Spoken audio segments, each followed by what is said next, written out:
Imagine you're just sitting in your living room. Right. You're totally relaxed. Yeah, maybe reading a book or watching a show. Exactly. You've got like a cup of tea in your hand. Everything is fine. And then suddenly, out of nowhere, the fire alarm in your hallway just starts blaring. Oh, that's the worst. Just that deafening noise. Right. And flashing lights are going off everywhere. Instantly, your heart just starts pounding in your chest. Your hands get all sweaty. Your body goes straight into fight or flight mode. Totally. Your breathing gets really shallow and fast because your body is physically preparing you to run for your life. It believes, with absolute certainty, that your house is burning down. But then you actually look around the room. Yeah, you look around and there's no smoke. Right. There's no heat. There's literally no fire anywhere. The alarm is completely fake. It's just this massive false alarm. But, try telling your racing heart that. Good luck with that. The panic is already there. Exactly. Oh. So, welcome back to Horoscope TV. We are so glad you are here with us today. We really are. This week, we are looking at the astrological charts for the week of March 30 to April 5, 2026. And we're focusing entirely on the intense emotional water sign of Scorpio. Which is such a fascinating sign to look at right now. It really is. And the reason I brought up that fire alarm analogy is because, well, this week for you is going to feel like a wild ride of false alarms, heavy emotional lifting, and honestly, sudden urge to just run away from it all. That fire alarm picture you just painted it's the perfect way to understand the cosmic weather for this week. It really sets the tone, doesn't it? It does. And my goal today is to sit down with you and really analyze these astrological charts so we can map out exactly where those false alarms are hiding. Because if you know it's fake, you don't have to panic. Exactly. When you know the alarm is fake before it even goes off, you cover your ears and wait for the noise to stop. You don't jump out the window. Right. And this week is, frankly, a roller coaster for you. We're going to see some incredibly deep emotional healing, and we're going to find some very warm, quiet peace in your love life. Which sounds great, but yeah, we also have to navigate some really tricky traps that could lead to sudden jealousy or making some really terrible choices with your money. Yeah, and we want to make sure you have the roadmap for all of it. Yeah. Because usually when we look at the charts for a week, there's like one big theme. Right, yeah. Usually it's pretty focused. Like it's a week to rest or it's a week to push really hard at work. But this week is pulling you in, I swear, 5 different directions. It's very scattered energy. It is.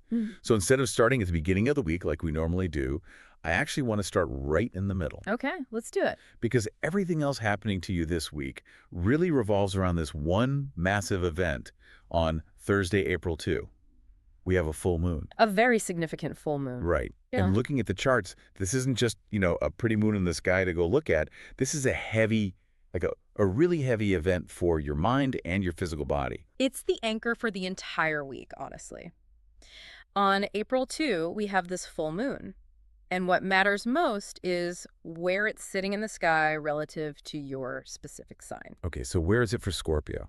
For a Scorpio, this full moon is shining its very bright light directly into your 12th house. And the 12th house it's kind of a heavy place, right? It really is. Now, in astrology, the 12th house is the final room of the zodiac wheel. It's a very hidden, highly private space. So it's not about, like, your public life. No, not at all. It's not about your career. It's not about your friends. It's not about your reputation.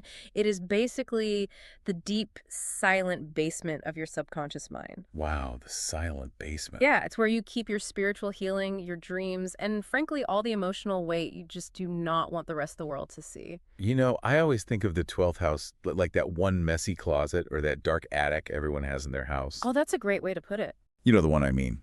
Every time you find something you just do not want to deal with, like an old photo album that makes you sad, or a box of letters from someone who hurt you. Or even just a broken lamp you keep meaning to fix but never do. Exactly. You just toss it in that room, shut the door, and walk away. And you do that for years. You don't even realize how much junk you've piled up in there. And most of the time, the lights are off in that room. Right. You can just walk right past the door and completely ignore it. Yeah. But a full moon is essentially a giant cosmic floodlight. So it turns the lights on in the attic. Exactly. When a full moon happens in that 12th house, the door flies open, the giant light turns on, and suddenly you are forced to look at every single box you have ever thrown in there. Oh man, you can't ignore the mess anymore. You really can't. The astrological charts show a very strong urging for you to release old, heavy emotional baggage this week. Like letting go of things you've been holding on to for way too long. Yes, the universe is actually asking you to deeply forgive people from your distant past. People who hurt you years ago, people you thought you had already completely forgotten about. But, like, looking at that mess and actually cleaning it up are two very different things.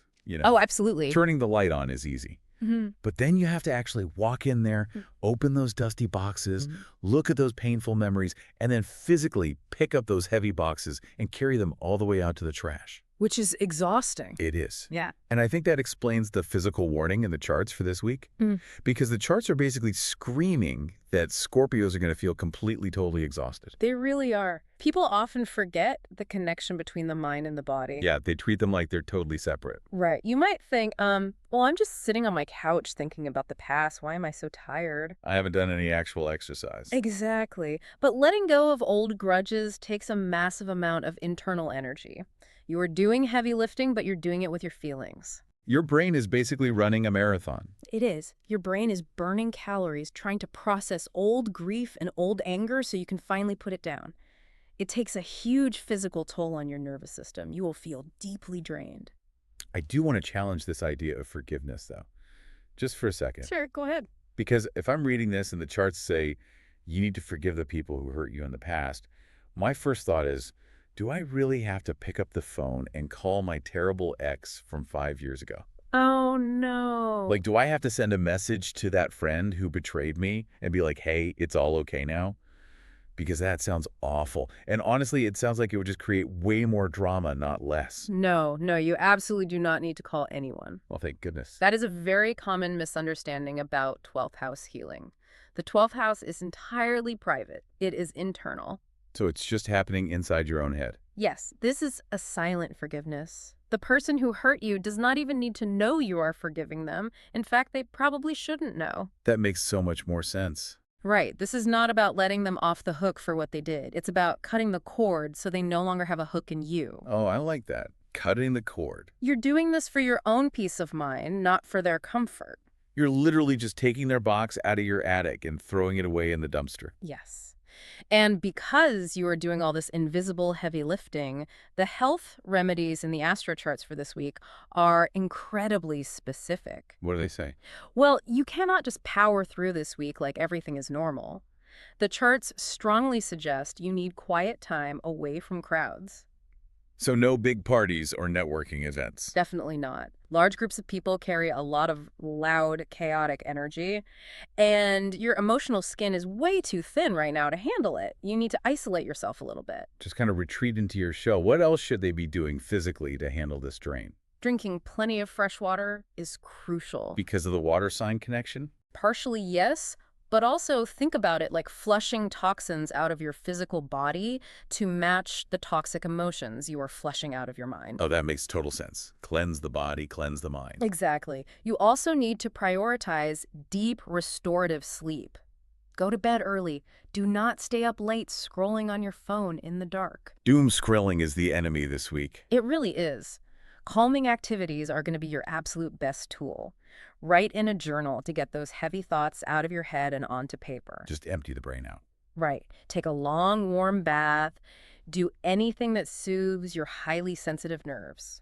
Treat yourself like you are recovering from a hard workout because mentally, you really are. Okay, so you're spending the middle of the week in your quiet, dark space, resting and letting go of the past. Yes, doing that heavy lifting. But obviously, you still have a life to live. You still have people in your life right now. You can't hide forever. Right. And the way you interact with your current partner or the people you're dating is going to be heavily impacted by all this internal shifting. It absolutely is. Which brings us back to Monday, March 30, and a major move by the planet Venus. Yes. Let's step out of that hidden 12th house for a moment and look at your relationship sector. Because Monday brings some good news, right? It does.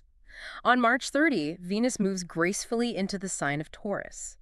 Now, to understand why this matters for a Scorpio, we have to look at how the zodiac wheel is built. Okay, break that down for us. Well, Taurus sits exactly opposite Scorpio on the wheel. It is your mirror. So it reflects back on you.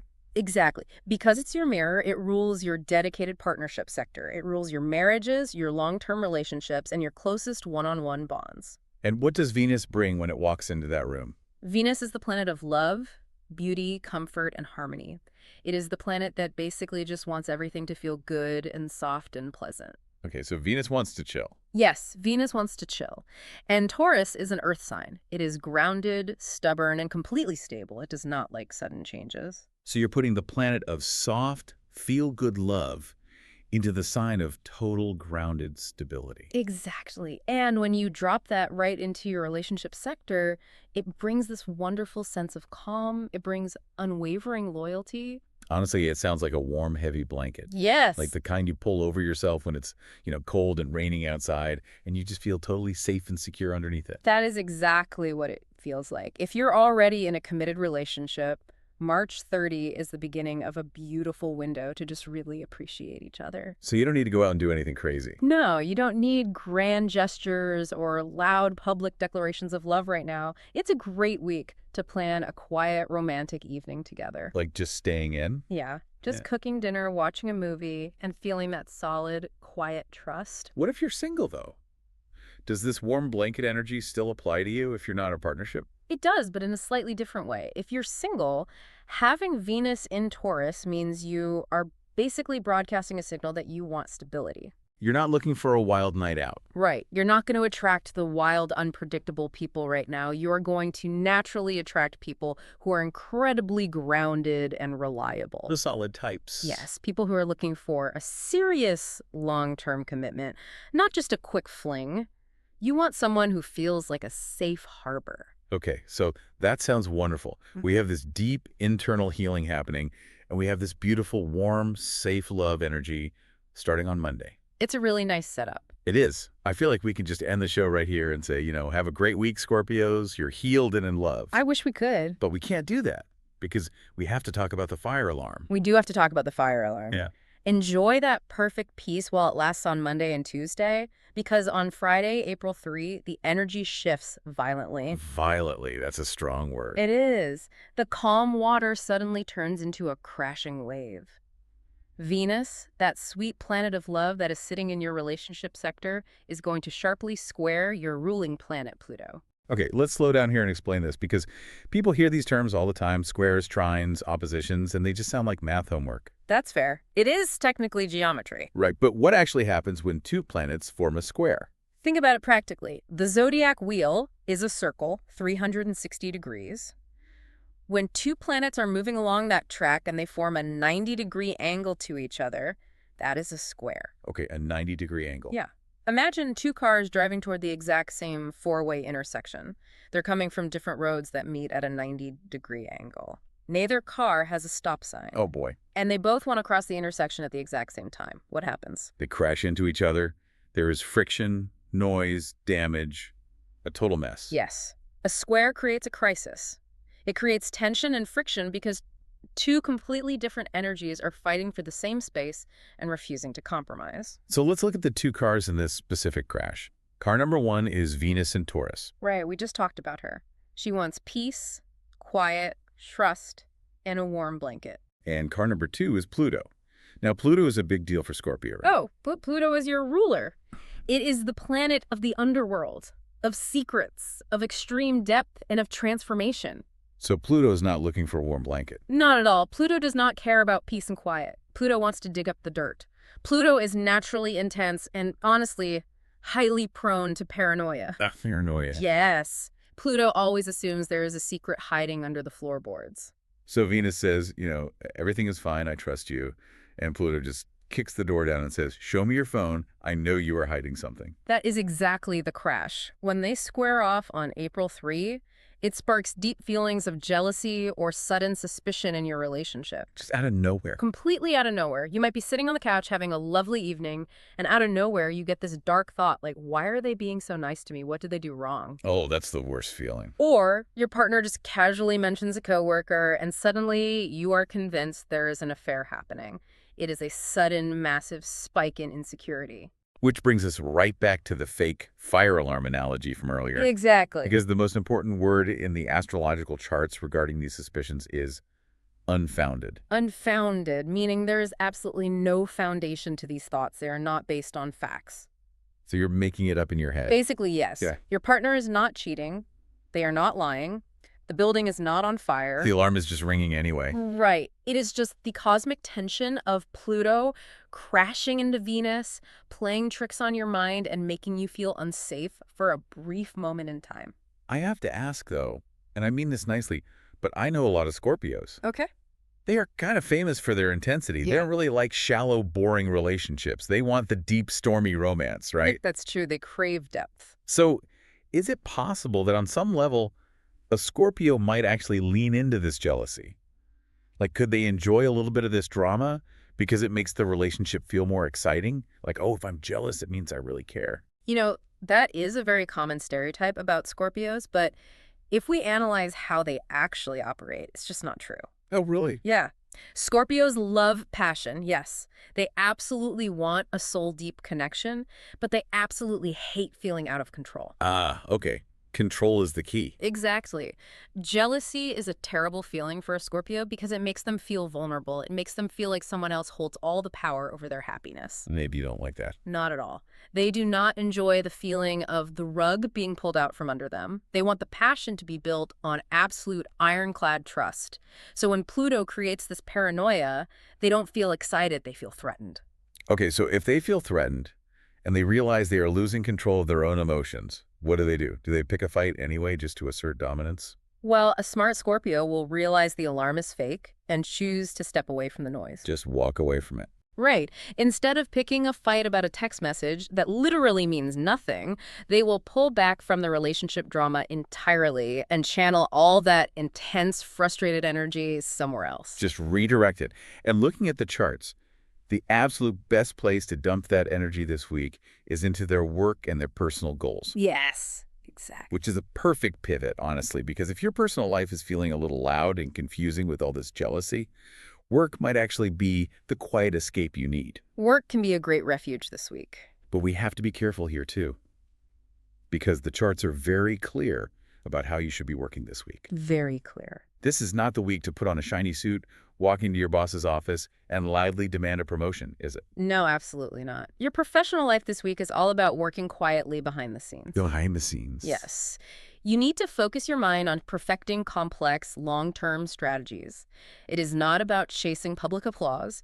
You really do not want to be the center of attention in the office right now. And that makes total logical sense if we think about the whole picture we've painted so far. How so? Well, if the April 2 full moon is dragging all your heavy emotional baggage out of the attic and you are physically exhausted from dealing with it, Right. you simply do not have the battery power to put on a big show cirque. If you try to be the loud, charismatic leader this week, you are going to burn out in about 5 minutes. You are. You have to protect your energy levels right now. Staying out of the spotlight is a necessary defense mechanism. A defense mechanism against what? Well, you are going to need that defense early in the week, specifically on Tuesday, March 31st. The chart shows some difficult, malefic energies moving through your career sector that day. Malefic meaning messy or difficult. Yes, messy energy. It points to a sudden delay in a project or a very confusing miscommunication. Miscommunication with who? Like a coworker. More likely, a very demanding client or a superior. Someone who expects things to be done perfectly and immediately. Oh, those are the worst. Right. You might send an email that gets completely misunderstood, or they might just change the deadlines on you at the last second. If that happens to me, honestly, my instinct would be to push back. If a client unfairly accuses me of messing up an email, I want to pull up the receipts, defend my reputation, and show them they are wrong. That's a natural reaction. Should a Scorpio fight back on March 31st? No, it is a trap. A trap. Do not fight back on March 31. The charts highly advise you to practice patience and just let it slide for the moment. Keep a cool head. Just bite your tongue. Bite your tongue. Remember, you are operating on a low battery because of that full moon energy. Getting into a public argument or a stressful, passive-aggressive email chain with a stubborn client is only going to drain more of your precious energy. And you probably aren't thinking clearly anyway. Exactly. And you are not going to win that argument on Tuesday anyway, because the cosmic weather is just too messy. You really need to save your mental sharpness for a few days later. Why? What happens a few days later? Well, on Friday, April 3, which, remember, is the same day you are dealing with the relationship fire alarm. Oh, right. The Venus-Pluto crash. Yes. On that same day, you actually have a brilliant stroke of luck in your career sector. We have a trine forming between Mercury and Jupiter. Okay, we talked about a square being a crash at an intersection. What is a trine? So a trine is a 120-degree angle. If a square is two cars crashing, a trine is two cars merging perfectly onto a highway. Ah, okay, smooth sailing. Exactly. Nobody has to slow down. The traffic flows smoothly and effortlessly. It is a highly supportive flow of energy. And what are the two cars merging here, Mercury and Jupiter? Right. Mercury is the planet of the mind. It rules how you think, how you speak, your mental speed, and your ability to solve puzzles. And Jupiter. Jupiter is the planet of expansion, luck, and seeing the big picture.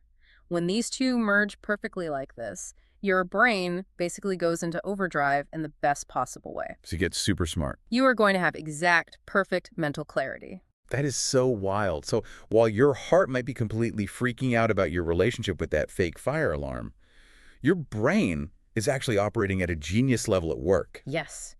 You will have the ability to solve a difficult, complex problem that has completely stumped everyone else in your office. Wow. While everyone else is arguing about the small details, your powerful intuition and your ability to see the big picture will be incredibly sharp. It will be very easy for you to accurately read between the lines during important negotiations. You will see the solution that everyone else is missing. I love this. I'm picturing your work style this week like a master chef in a very famous restaurant. Okay, I like where this is going. Like the chef is not out in the dining room shaking hands with the customers, pouring the wine and seeking compliments, right? No, they're in the back. Exactly. The chef is in the back kitchen before the restaurant even opens. It's hot, it's messy, they're covered in flour. They're chopping the onions, adjusting the heat on the stove, and figuring out the exact right balance of spices for a brand new recipe. They're doing the hard work out of sight. Yes, you don't need the customers to come back into the kitchen and watch you chop the vegetables. That would just ruin your concentration. Totally. You just want to stay behind the swinging doors, perfect the recipe in private, and then eventually, when it's totally ready, you amaze everyone with the final dish. That is a brilliant analogy. You are perfecting the recipe in private. Let the clients yell on Tuesday. You just keep your head down, and by Friday, you will hand them a solution so perfect they won't even remember they were mad. That is the ultimate revenge, honestly, just being undeniably great at your job. It really is. And this quiet, strategic approach is also exactly how you need to handle your money this week. Oh, let's talk about the money charts. What is the smartest move for a Scorpio financially this week? Financial matters require a very careful, cautious approach this week, especially regarding shared resources or heavy debts like a mortgage or a business loan. So no reckless spending. No, it is the perfect time to sit down quietly again, behind the scenes, and review your long-term investments.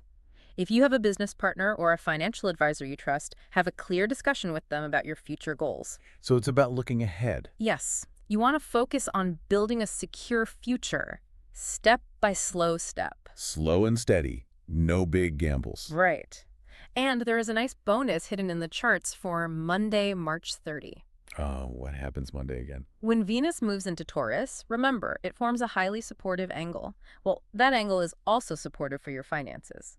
Because your mind is focused on quiet strategy, you might unexpectedly discover a brand new way to generate steady, passive income. Passive income is the absolute dream, making money while you sleep. Exactly. It might be a clever investment you never noticed before, or maybe a way to restructure a debt that saves you money every single month. But again, it comes from quiet, patient analysis. It does not come from taking a wild risk. Okay, so keeping a cool head really pays off. You ignore the yelling client on Tuesday, you figure out the big problems at work on Friday, and you might even find a way to make some quiet, steady money. It's a solid plan. It sounds like if you just stay disciplined, you can navigate this roller coaster perfectly. You can. But I'm looking at the end of the week, and there's a giant red flag waiting for you. Yes, there is. We call this the April 5 trap. The April 5 trap. That sounds ominous. You need to circle Sunday, April 5 on your calendar in bright red ink, because after a week of dealing with emotional exhaustion, a false relationship alarm, and biting your tongue at work, you are going to hit a wall. Something's got to give. Exactly. And on April 5, the sun sharply squares Jupiter. Another square. Another car crash. Yes. But this crash is very different from the Venus-Pluto one. The sun represents your core identity, your ego, and your life force. And Jupiter is the expansion planet. Right. Jupiter, as we discussed, makes everything bigger. When the sun and Jupiter clash like this, it creates a very dangerous feeling. It creates extreme, unrealistic optimism. Wait, optimism is dangerous? Usually we want to feel optimistic. True optimism is great. Unrealistic optimism is a trap. How so? It creates a bubble of false confidence. You feel totally invincible. You feel like the rules just no longer apply to you. When this square happens on Sunday, you might feel a sudden, intense temptation to completely ignore all your daily responsibilities and seek an easy, temporary escape from all the heavy pressure of the week. So after days of doing the right thing, cleaning out the mental attic, being patient with your partner, and working quietly, you just snap. You snap in a happy way, but you still snap. You wake up on Sunday and say, I am tired of being responsible. Yeah. I deserve a break. I Watch want to that. feel good right now. Exactly. A Scorpio might wake up on April 5 and think, I have been working so hard. I am so drained. I need to reward myself. I am going to buy a boat. Please do not buy a boat on Sunday. Do not buy a boat. Do not book an expensive luxury vacation on a credit card. Do not quit your job because you are absolutely sure you can start a billion-dollar company tomorrow. It's just the Jupiter talking. It is. It is a terrible day for making very large or impulsive purchases. Your usual excellent practical judgment will be temporarily clouded by this Jupiter bubble. You have to remember that this feeling of grand optimism is an illusion. Because what happens on Monday morning? Well, the bubble pops, Right. the square energy passes, your clear head returns, and you are left staring at a massive credit card bill or a life-altering decision that you now have to deal with. The consequences of that temporary escape will last much longer than the good feeling did. This is so fascinating to me because I was looking at the lucky information in the astro charts for the week. Okay. The charts give you a sort of cheat sheet, right? For Scorpio, your lucky color this week is maroon. Specifically, if you want to be exact, the color code hex hash 800000. That's very specific. It is. It's a deep, grounding red. And your lucky numbers are 8, 16, 28, 32, 45, and 60. But here's the paradox that really confused me. The charts list your, quote, best dates for the week as March 30 and April 5. That is right. But hold on. April 5 is Sunday, the day of the dangerous Sun-Jupiter square. Yes, it is. The day you are tempted to buy a boat and ruin your life. How can the charts possibly list Sunday as one of your best dates if it is a giant trap? It's a great question. I feel like I am looking at a giant piece of rich, triple fudge chocolate cake. Yeah. It is a best moment while you're actually eating and like it tastes amazing, your brain is flooded with dopamine, you feel fantastic. Right. But it's a terrible idea when you look at the massive stomach ache and the sugar crash you're going to get an hour later. That chocolate cake analogy is absolutely perfect. It is listed as a best date in the charts because the energy of Jupiter feels incredibly good in the moment. So it's about the feeling, not the outcome. Yes. It feels lucky. It feels happy, expansive, and full of joy. You will probably wake up on Sunday feeling better than you have felt all week.